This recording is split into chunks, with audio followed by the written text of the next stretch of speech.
Okay, here we are with Craig Ratzat again.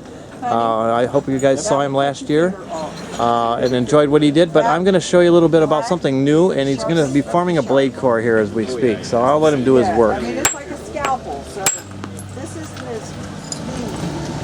Craig, what's that material that you're napping? This is English flint. Try that for Dad. And we're preparing it like we were going to make blades for a for gun flints. So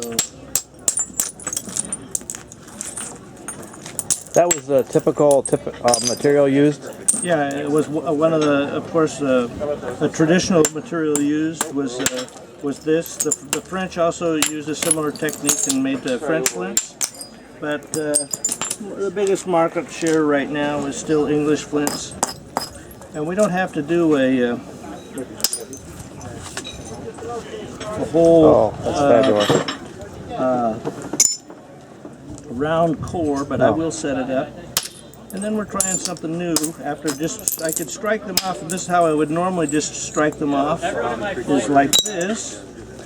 But we've been playing around with another concept here, and we're doing some with them indirect. And indirect, some guys are taking it and using a punch, and that was an old way of doing it. But right now we're using what it's a rocker punch, or my friends have named this the Knapping 3000. Knapping 3000.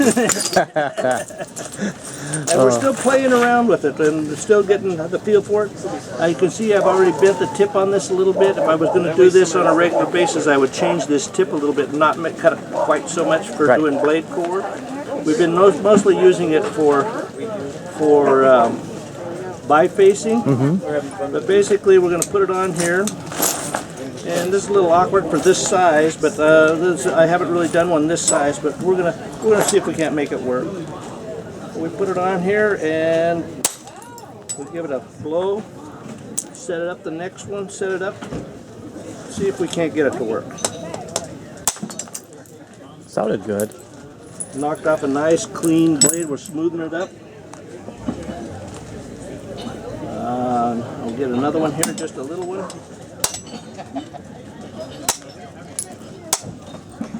So, all right, Craig, what are the advantages of a rocker punch like this, or a rocker? Well, on the blade core thing, like I say, I've only played with this for just a couple minutes the other night, and on a small core it worked really awesome. The main thing is you don't miss your platforms. Okay. Your platform is you can just put your tool right on your platform. We've been mostly bifacing with it. It makes incredibly thin bifaces. Look at that blade. That's just amazing. And as I clean it up more and more, I can make them cleaner and smoother. But you simply don't miss where you're wanting to hit. You can control how long a blade you want by the angle that you're holding it, and it's the same with bifacing it. I hinged that one a little bit of a rough spot right there. Probably got a little too greedy. I'm still working on the angle on it. But the whole idea is at this point, we're just still playing with it. This is kind of a whole new concept. Well, I like what I'm seeing. I mean, you're getting great results on this, and the accuracy is 100%. Every time. Yeah. Every time. It's just still getting the feel for the angle. And the smaller, this one's awful big to be holding with one hand up here like this to do. But still, we're able to produce these nice blades, cleaning this whole piece up. Probably come back to this side. And you can space it right on there. And just pop those blades right off there. So it's kind of a fun new thing to do.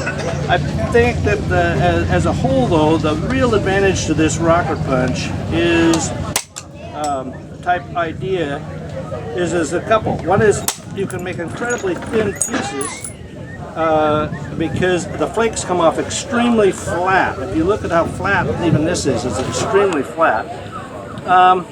But if we have people that have just accuracy problems for hitting a platform for making thin bifaces. And what happens is you can take and you can put your, if I have an edge and I'm doing a biface type, I can actually use it and hit it on one corner here, or straight on, or this other corner, and I can control just exactly and hit the smallest little platform.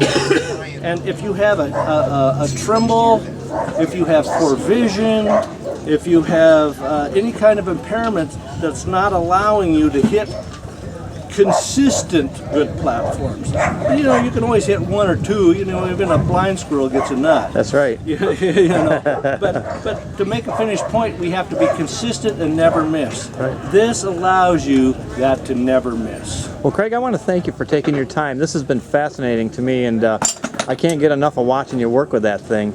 So I guess I'll have to make one for myself, or buy one off you. You'd probably appreciate that a whole lot more. I think what you're going to see is you're going to see lots of variants of this. Right, modifications. Modifications, Yeah. because it's still kind of a new thought.